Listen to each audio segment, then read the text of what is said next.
Have you ever seen how one seemingly local issue, maybe a business deal, suddenly blows up and has effects, all over the place? Absolutely. It happens more often than you think. Well, that's exactly what we're getting into today. We're looking at this really dramatic situation involving the Kenyan government and India's Adani Group. Right.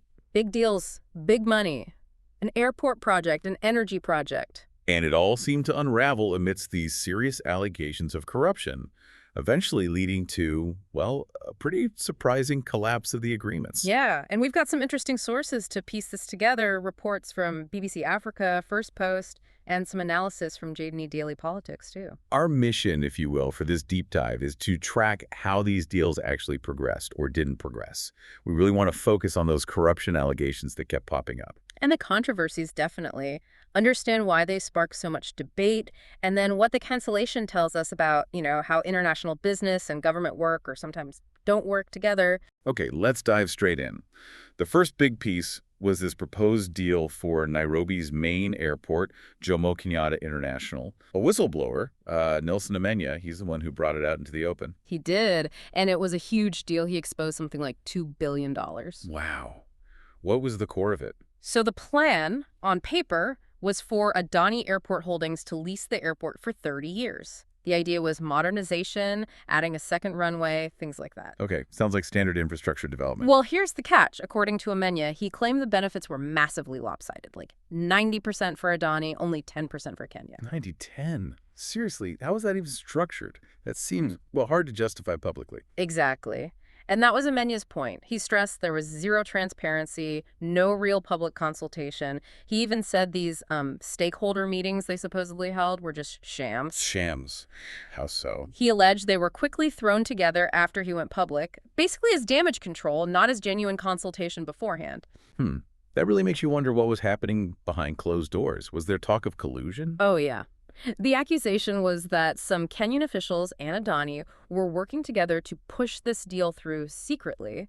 And apparently, there wasn't even a solid justification presented for why this specific deal was needed. Especially when, as the reports mentioned, the Kenya Airports Authority actually had its own advisor with a totally different upgrade plan, which got ignored. Right. That plan was sidelined, supposedly, while the Adani proposal got the green light, or at least was heading that way. It definitely raises those red flags about the whole process. So what was the public reaction when Amenya revealed all this? Predictable, really. BBC Africa reported widespread outrage. Airport workers held significant protests. They were demanding accountability, transparency, wanting answers. Amenya himself? What was his stated reason for speaking out?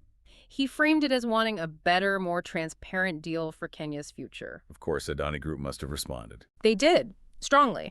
They basically said Amenya's claims were baseless, malicious. Their official line was that no binding contract was ever actually signed. And the Kenyan government? They also denied everything.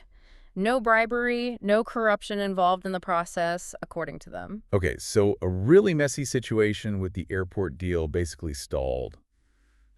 You'd think that would put a pause on things, I do right? think. But surprisingly, no. The BBC reports indicate Kenya then went ahead and signed another major deal with Adani. Another one. What was this one? This time it was energy, a $736 million project to build power lines. Crucial infrastructure. That seems like a really bold move, given Yeah. the cloud still hanging over the airport deal. It does. But then things took another dramatic turn, this time with international implications. The U.S. Department of Justice issued an indictment Against Adani. against the founder, Gautam Adani. First Post covered this. It was linked to an alleged bribery scheme, about $250 million. Bribery for what? It related to a solar power project back in India involving a U.S. company called Azure Power. U.S. prosecutors claimed Adani paid bribes to Indian officials Why? What was the goal? to secure a huge contract, apparently worth $6 billion, from the Solar Energy Corporation of India. That was the allegation. And was it just bribery?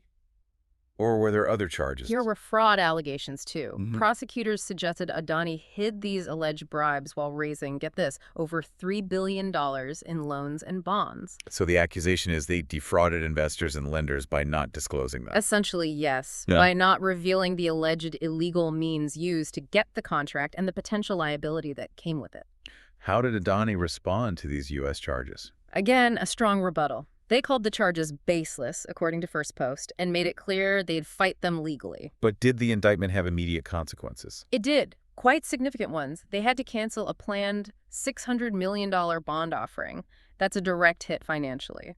And what about in Kenya? Did this U.S. indictment affect those deals? Massively. And very quickly. Both BBC Africa and First Post reported that just one day after the U.S. indictment became public, Kenya canceled both deals with Adani. Both the airport and the power line deal. Both gone. Just like that. Wow. How did the whistleblower, Nelson Amenya, react to that? He told the BBC he felt vindicated. He saw it as proof that his initial warnings were right, that these deals weren't good for Kenya. It really shows how legal action in one country can totally derail international agreements elsewhere, doesn't it? Absolutely. The potential risk, reputational and financial, tied to the indictment just seemed too high for Kenya to ignore at that point. Were there ripples beyond Kenya, other companies or countries reacting? Yes, the BBC mentioned Total Energies, the big energy company, paused its business dealings with Adani. And countries like Bangladesh and Sri Lanka said they were reviewing their own contracts. Anyone sticking with Adani? Interestingly, yes. Tanzania said it planned to proceed with a port deal they already had in place. So a mixed reaction internationally, showing different risk calculations, perhaps. Now, did Adani offer any defense specifically about the canceled energy deal in Kenya? They did. Their stance was that their proposal for the power lines followed all the rules of Kenya's Public-Private Partnership Act. That's the law governing those kinds of government-private sector projects, right? Exactly. And Adani claimed their plan was properly assessed, and the pricing, the tariff, was endorsed by the official Kenyan bodies KETRAICO and the Energy and Petroleum Regulatory Authority. So they maintained they followed the proper procedures for that one. But the story doesn't quite end there, does it? Nelson Amenya, the original whistleblower. He's come forward again. Jake Tanny, Daily Politics, reported on this. He has new allegations, new warnings. And given his track record with the first Adani deal, people are likely listening closely. What's he saying now? He's claiming there are new plans, sort of behind the scenes, to give control of Jomo Kenyatta Airport, the same airport, to a different company, one based in Dubai. A Dubai-based company. Why is that suspicious? Well, Amenya suggests this could just be a way for the same interests, possibly even Adani indirectly, to get control using a different front company. A sort of shell game, maybe. And any other concerns he raised about this potential new deal?